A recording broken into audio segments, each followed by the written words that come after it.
안녕하세요. 오늘도 유익한 정보로 여러분과 함께하는 시간입니다. 오늘의 주제는 많은 분들이 놓치고 있는 장기요양 등급 신청의 함정에 대해 말씀드리겠습니다. 혹시 부모님이나 본인이 연세가 들어가시면서 이제 장기요양 등급을 받아야 하지 않을까? 고민해 보신 적 있으신가요?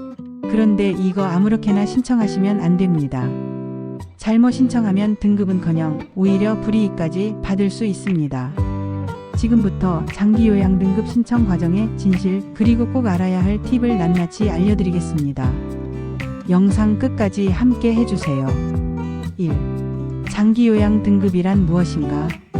장기요양 등급은 고령이나 질병 등으로 인해 일상생활이 어려운 분들에게 요양 서비스를 제공하기 위해 마련된 제도입니다. 이 등급을 받아야만 요양병원, 재가요양, 요양보호사 지원 등을 받을 수 있죠. 총 6등급 인지 지원 등급으로 나뉘며 1등급일수록 상태가 심각하고 지원은 더 많아집니다. 왜 신청을 신중하게 해야 하는가? 많은 분들이 착각하는 게 있습니다. 일단 신청부터 하고 보자는 생각입니다. 하지만 장기요양 등급은 한번 신청했다가 등급이 낮게 나오면 향후 재신청에도 큰 불이익을 받을 수 있습니다. 예를 들어 첫 신청에서 5등급을 받으면 다음 평가에서 설령 상태가 나빠져도 그 이상 올라가기가 어렵습니다. 왜냐하면 심사 기준에서 과거에 이 정도 상태에서도 5등급밖에 안 나왔는데 지금도 별반 차이 없다 라고 판단해버리기 때문입니다. 3. 신청 타이밍이 중요합니다. 신청 시점이 이 제도의 핵심입니다. 무조건 빠르게 신청한다고 좋은 게 아닙니다. 환자 본인의 상태가 최악일 때 신청하셔야 정확한 등급이 나옵니다. 예를 들어 뇌졸중 후 회복 초기 일상생활이 거의 불가능한 상태라면 2등급에서 3등급도 받을 수 있지만 어느 정도 회복된 후 신청하면 5등급 심지어는 탈락할 수도 있습니다. 4. 신청 전 준비사항. 신청 전에 반드시 준비해야 할 것이 있습니다. 의사의 진단서, 입원 외래 기록, 복약 내역, 일상생활 기록지입니다.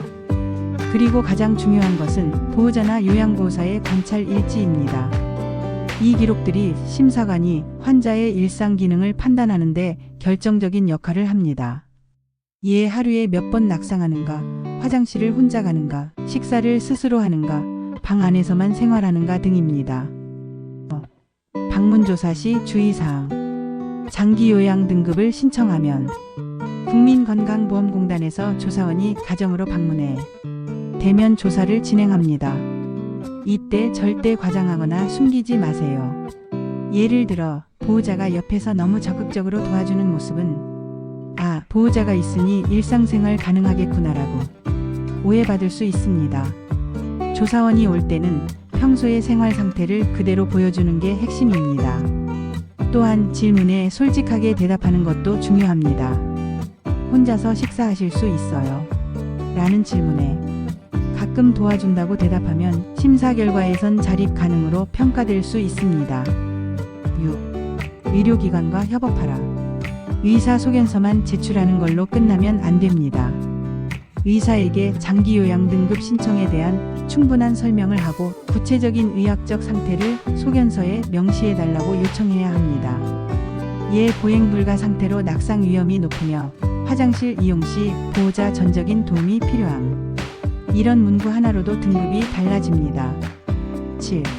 등급별 혜택 차이. 1등급 재가급여, 시설급여, 특별지원 모두 최대치. 23등급 재가 및 시설급여 지원. 45등급 주로 재가급여 중심. 6등급 인지지원 제한된 서비스만 가능. 즉 1등급에서 3등급이 되어야 제대로 된 요양 서비스를 받을 수 있습니다. 5등급 이하가 되면 방문 요양 정도 외에는 제한이 많아 실질적 혜택은 크지 않습니다. 8. 등급 낮게 나오면 생기는 불이익. 다시 신청하려면 6개월에서 1년 이상 대기. 같은 조사원이 올 수 있어 같은 평가 기준. 상태가 급격히 나빠져도 이전 평가가 기준이 됨. 장기요양 보험 혜택 축소. 요양병원 입소 시 비용 본인 부담 상승. 9. 이런 분들은 특히 조심하세요. 혼자 사는 어르신, 중증 치매 초기인데 인지지원 등급만 신청한 경우, 복합질환이 있어도 제대로 기록 안 된 경우, 병원 진단은 받았지만 생활 상태가 안정적으로 보이는 경우, 이런 경우 등급이 매우 낮게 나오거나 탈락될 수 있습니다. 10. 재신청 꿀팁. 반드시 환자의 상태가 명확하게 악화된 시점에 새로운 병원 진단서와 입원 기록을 첨부, 보호자 진술서와 일상생활 기록을 상세히 준비, 조사원 방문 전에 간단한 시뮬레이션 리허설도 추천. 11. 민간 컨설팅 업체 믿어도 될까? 최근 장기요양 등급 컨설팅을 해준다는 민간 업체가 많습니다. 하지만 주의하세요. 일부 업체는 실제로 허위 진술을 유도, 불필요한 수수료를 요구, 조사원과 연계됐다는 허위 주장, 개인정보 유출 우려, 공신력 있는 복지센터나 노인복지 전문 사회복지사와 상담을 권장드립니다. 12.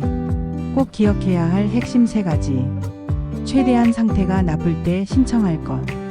진단서 관찰 기록 생활 기록을 최대한 구체적으로 준비할 것. 조사원 방문 시 현실 그대로 보여줄 것. 오늘 영상 유익하셨나요? 장기요양 등급은 신중하게 접근해야만 제대로 혜택을 받을 수 있는 제도입니다. 조금만 실수해도 수년간 지원을 받지 못하거나 요양병원 입소 시 큰 비용을 감당해야 하는 상황이 생길 수 있습니다. 부모님을 위해 혹은 나 자신을 위해 이 정보를 꼭 기억해 두시고 필요한 분들과 공유해 주시기 바랍니다. 더 많은 시니어 복지, 건강, 제도 정보가 필요하시다면 구독과 좋아요 꼭 부탁드립니다. 우리는 다음 영상에서 더 깊은 정보로 다시 찾아뵙겠습니다. 감사합니다.